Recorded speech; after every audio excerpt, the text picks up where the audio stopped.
ನಮ್ಮ chicken green masala ಹೇಗೆ ಆಗಿದೆ ನೋಡಿ, ಹೇಗೆ ಮಾಡೋದಂತ ನೋಡುವ. ಸ್ವಲ್ಪ ಚಿಕನ್ ಉಂಟು.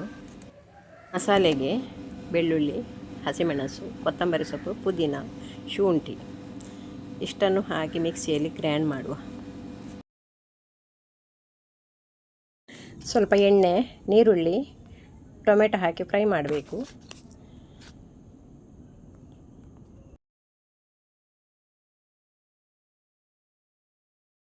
ಫ್ರೈ ಆದ ಮೇಲೆ ಸ್ವಲ್ಪ ಗೋಡಂಬಿ ಕೂಡ ಹಾಕ್ತಾ ಇದ್ದೇನೆ. ಇದನ್ನು ಕೂಡ ಫ್ರೈ ಮಾಡುವ. ಗೋಡಂಬಿ ಸ್ವಲ್ಪ ಫ್ರೈ ಆದರೆ ಸಾಕು. ಒಂದು ತುಂಡು ಶುಂಠಿ ಕೂಡ ಹಾಕಬೇಕು. ಎಲ್ಲವನ್ನು ಒಟ್ಟಿಗೆ ಗ್ರೈಂಡ್ ಮಾಡ್ತಾ ಇದ್ದೇನೆ.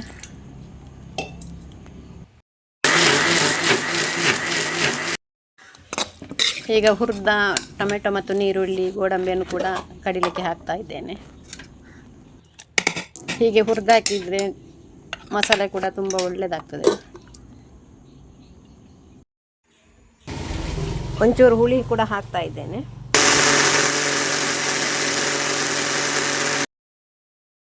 ನೈಸ್ ಆಗಿದೆ.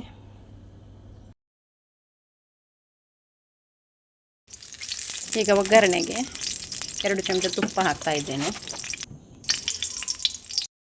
ಒಂದು ದೊಡ್ಡ ನೀರುಳ್ಳಿಯನ್ನು ಕೂಡ ಕಟ್ ಮಾಡಿ ಹಾಕ್ತಾ ಇದ್ದೇನೆ.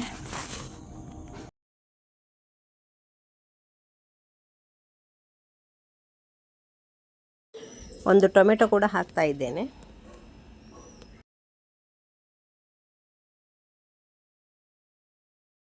ಟೊಮೆಟೊ ನೀರುಳ್ಳಿ ಫ್ರೈ ಆದ ಮೇಲೆ ಮಸಾಲೆ ಕೂಡ ಹಾಕ್ತಾ ಇದ್ದೇನೆ.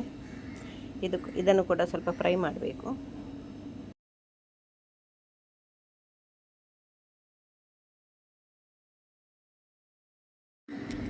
ಮಿಕ್ಸಿ ತೊಳೆದ ನೀರು ಕೂಡ ಸ್ವಲ್ಪ ಹಾಕ್ತಾ ಇದ್ದೇನೆ. ಅರ್ಧ ಚಮಚ ಅರಶಿನ ಕೂಡ ಹಾಕ್ತಾ ಇದ್ದೇನೆ.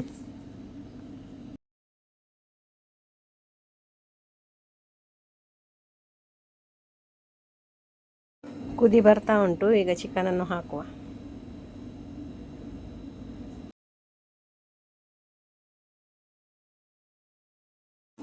ಉಪ್ಪು ಹಾಕ್ತಾ ಇದ್ದೇನೆ.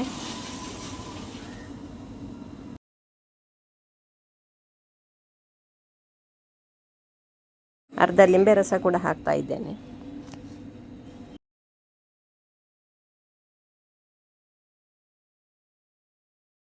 ಈಗ ಮುಚ್ಚಿ ಬೇಯಿಸುವ. ಬೇಗ ಬೇಯ್ತದೆ ಇದು ಬಾಯ್ಲರ್ ಕೋಳಿ.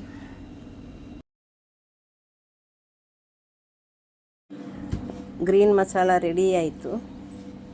ಇದು ಕೋರಿ ರೊಟ್ಟಿ, ಅನ್ನಕ್ಕೆ, ಗೀ ರೈಸಿಗೆ ಎಲ್ಲ ಸೂಪರ್ ಆಗ್ತದೆ. ರುಚಿಕರವಾದ ಚಿಕನ್ ಗ್ರೀನ್ ಮಸಾಲ ರೆಡಿ ಆಯಿತು.